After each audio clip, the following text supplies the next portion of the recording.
presidente da casa, vereador Breno, imprensa falada, escrita e televisiva, boa noite a todos, vereadores, vereadora.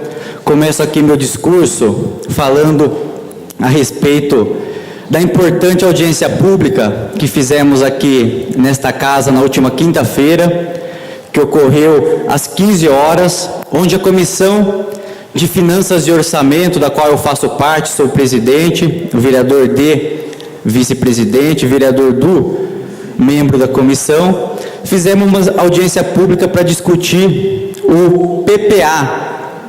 Mas o que seria o PPA? O Plano Plurianual, que seria, através do PPA, que se estabelecem metas, objetivos para a administração pública para os próximos 4 anos.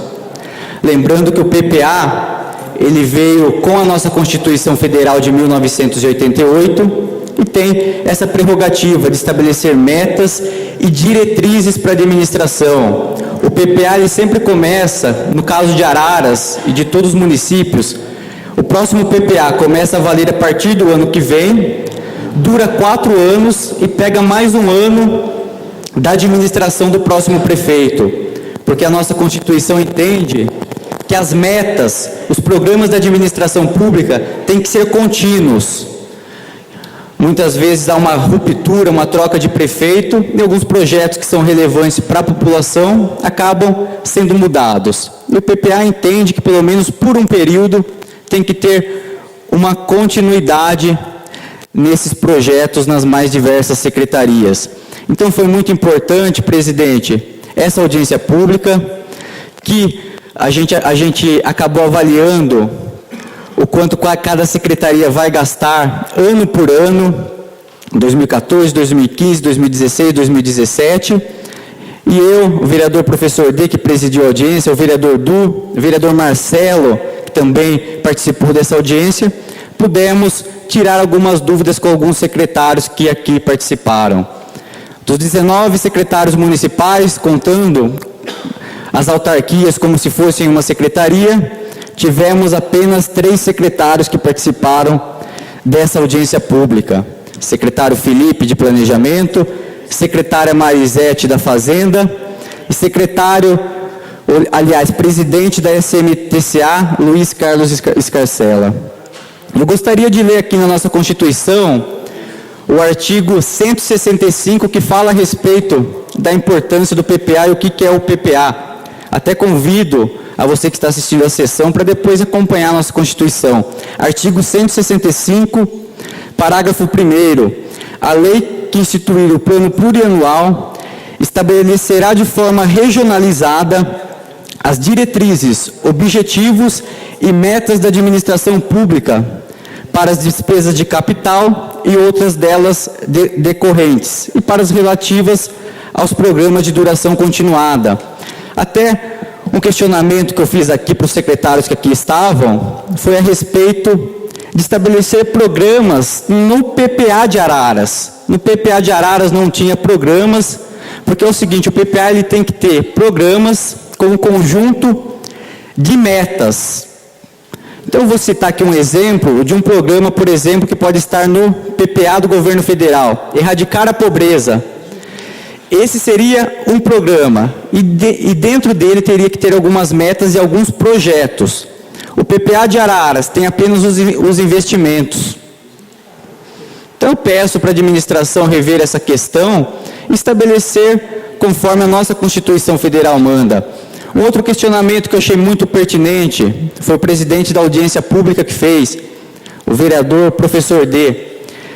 Araras já pode começar a debater o seu PPA, a questão da regionalização. Não é isso, professor? Parte, presidente. A questão da regionalização é muito importante, pois não? Parte ao vereador professor D. A regionalização é um instrumento de política pública, principalmente para municípios de porte médio como Araras, que avançam no crescimento. Nós estamos tendo um crescimento em determinadas regiões do município, e o planejamento ele passa por essa questão da regionalização. que define características próprias de cada região e as necessidades básicas.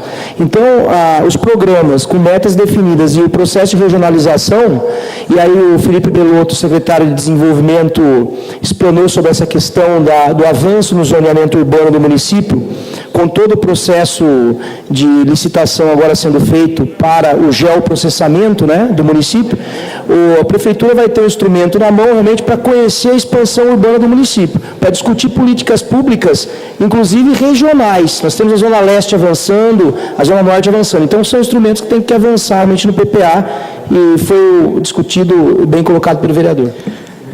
Concordo, vereador professor D, que deveria ter já nesse PPA essa questão da regionalização. A gente pega a região leste, por exemplo, como o senhor citou, mais de 40 mil habitantes e não tem um planejamento de forma setorizada. Então, concordo com a posição de Vossa Excelência e bato nessa questão de programas e metas no PPA de Araras.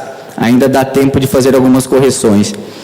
E também, para finalizar aqui minha fala, durante o fim de semana, eu abri todos os jornais do município de Araras e fiquei estarrecido e preocupado com a questão envolvendo o Jardim Aeroporto, construtora Cataguá, que pagou 2.900.000 pela compra, e a Caixa, que comprou essa área por cerca de 7.900.000 reais, que comprou não, que iria comprar, perdão. Eu acho, presidente, que esse assunto realmente é um assunto seríssimo, que envolve a imagem da administração, mas eu também, aqui, não vou me precipitar em fazer um juízo de valor, de manifestar um posicionamento, sem eu me cercar de todos os documentos que eu acho necessário, que a questão realmente é grave, a questão é séria, e amanhã eu estarei, se o promotor assim me atender, estarei indo na promotoria, no Ministério Público Local, se assim precisar, irei requisitar no Ministério Público Federal documentos, para que, numa próxima oportunidade, eu venha aqui me posicionar a respeito desse tema, que foi aí manchete de todos os jornais impressos do município, foi também tema das rádios daqui do município de Araras, e nós, vereadores, precisamos, no mínimo, ter uma postura de fiscalização e acompanhar toda essa celeuma que está no Ministério Público. Então, só para manifestar ao município que eu estou atento com essa questão, estou me cercando de documentos, para que quando eu vier a me posicionar e contar toda a história a respeito desse caso, eu venha com bastante argumentos, com bastante conhecimento de causa. Então, obrigado, presidente, obrigado a toda a população e uma boa noite a todos.